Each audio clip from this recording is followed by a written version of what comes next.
Diplomatic channels are slamming shut. Military tensions are ratcheting up by the hour. And in a world that feels like it's teetering on the edge of open conflict, one question looms larger than any other. It's not a simple question anymore, is it? Because the threats, they're not just at the borders, they're internal, they're technological, and they're escalating in the highest corridors of global power. Today, we're going to break down how a nation like India is putting together a complex 360-degree defense. And you'll want to stay till the end because some of the shocking strategies I'm going to reveal in this explainer, well, you'll see how it all comes together. If you want to keep up with the latest updates on this kind of global analysis, make sure you subscribe to the channel. Now let's get back to it. So, let's start on the global stage where the drums of war are beating loud. The standoff between the United States and Iran has hit a fever pitch, and it's sending shockwaves across the entire planet, putting every nation, India included, on high alert. Just listen to the sheer gravity of that language. This wasn't whispered through quiet diplomatic channels. Nope, it was broadcast on social media for the entire world to see. This isn't just posturing. It's framing a potential conflict in almost apocalyptic terms. It signals that we are terrifyingly close to a point of no return. The world literally held its breath, just waiting to see if that red line would be crossed. And Iran? Their response was just as hardline. The Islamic Revolutionary Guard Corps basically came out and said their patience had run out.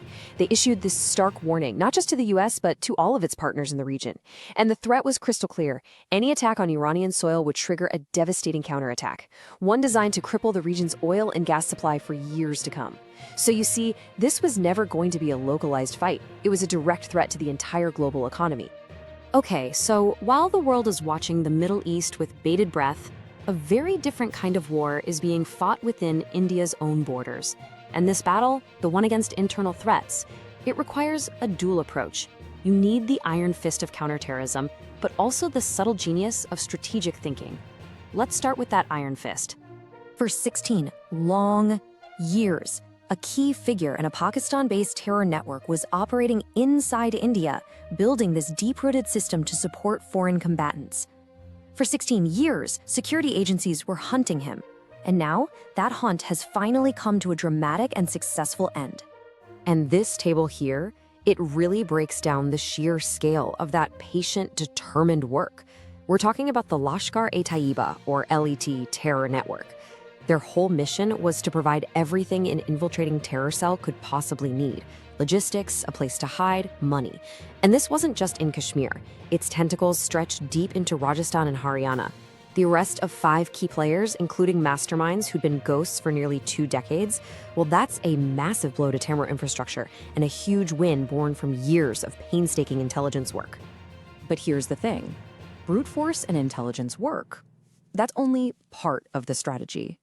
What happens when you face an enemy who knows the terrain, the tactics, and the tech of insurgency better than anyone? Well, in an absolutely incredible strategic pivot, Indian security forces decided to hire them. This is just a fascinating and honestly audacious initiative. Think about it. You take former adversaries, men who were experts at building and placing IEDs against your own forces. You identify their unique, deadly skills, and instead of just locking them up, you bring them into an elite training college.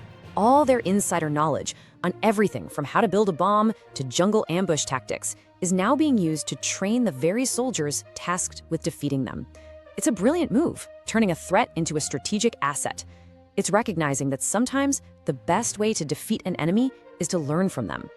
Of course, modern warfare isn't just about manpower or clever strategy, right? It's more and more about who has the best tech. And in this arena, India is aggressively pushing to create its own high-tech, homegrown shield. It's a massive shift from being one of the world's biggest arms importers to becoming a real hub of defense innovation. And a prime example of this? Literally hundreds of new Kamikaze drones just delivered to the Indian Army. These are basically flying bombs that can circle a battlefield, wait for the perfect moment, and then strike with absolute pinpoint accuracy. They were bought under emergency powers, and these aren't just off-the-shelf toys. They are indigenously developed, autonomous weapons designed for the modern battlefield. Now, the specs on this slide tell a fascinating story. A speed of 120 kilometers per hour is fast, sure, but it's the other capabilities that are the real game changers. AI-powered guidance means it can find and track targets all on its own. The ability to operate when GPS is jammed is absolutely critical against a sophisticated enemy.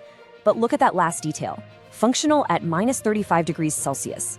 That one data point tells you exactly where these are meant to be used, in the high-altitude, freezing cold conditions of the Himalayan borders. This is custom-built battlefield-ready tech. But how do you keep a steady pipeline of this kind of advanced tech coming? You have to build an ecosystem. So the Indian Army has proposed a 250 crore rupee annual fund specifically to de-risk defense startups. The idea is simple but so powerful. When a small company is testing new tech, the trials are crazy expensive. A single failure could bankrupt them. This fund would cover those costs, letting innovators take risks and push boundaries without that fear. It's a strategic investment in the future of Indian defense. Okay, so with a volatile global situation brewing and a fortified internal security at home, let's now turn to the immediate neighborhood. This is where India has to use a sharp combination of firm deterrence and pragmatic diplomacy to navigate a region that's constantly on the verge of boiling over. There is zero ambiguity in the statement. Absolutely none. In response to threats from Pakistan's defense minister, the Indian counterpart brought up the history of the 1971 war. This isn't just a threat. It's a message of deterrence rooted in historical fact. It's a clear public signal of resolve, and it's designed to make sure an adversary doesn't miscalculate. And this slide right here, it just perfectly illustrates the totally different approaches during a crisis. As tensions flared between the US and Iran, propaganda accounts in Pakistan started spreading fake news that Indian ships were using Pakistani flags for safe passage, a claim so ridiculous even their own citizens were mocking it. Meanwhile, what was India's actual response? The Indian embassy in Iran issued a clear, practical advisory for its citizens. Stay indoors, stay safe. One side plays games with information warfare, the other focuses on the real, tangible security of its people. So what does this all add up to? It's not one single policy. It's a multi-layered, 360-degree national security strategy. It's a dynamic approach that weaves together intelligence, technology, unconventional thinking, and diplomacy into one cohesive whole. So when you boil it all down, India's modern defense really rests on these four pillars. First, intelligence dominance, which we saw in that 16-year hunt that took apart the LET network. Second, technological superiority, with those indigenous high-altitude drones and the ecosystem being built to create more. Third, strategic ingenuity, perfectly captured by that wild plan to turn bomb makers into instructors. And finally, firm diplomacy, which uses strong, clear words for deterrence while taking quiet, practical steps to protect its citizens. Each pillar is absolutely critical, but the future, well, it's uncertain. Will the next big conflict be won by spies and intelligence? Will it be dominated by autonomous drones and AI? Or will the cleverest strategies and the strongest diplomatic nerves win the day? In a world that's on fire, the answer is probably all of them, all at once. And the nation that can master them all simultaneously is the one that will stay secure. And that is the true challenge of a 360-degree defense.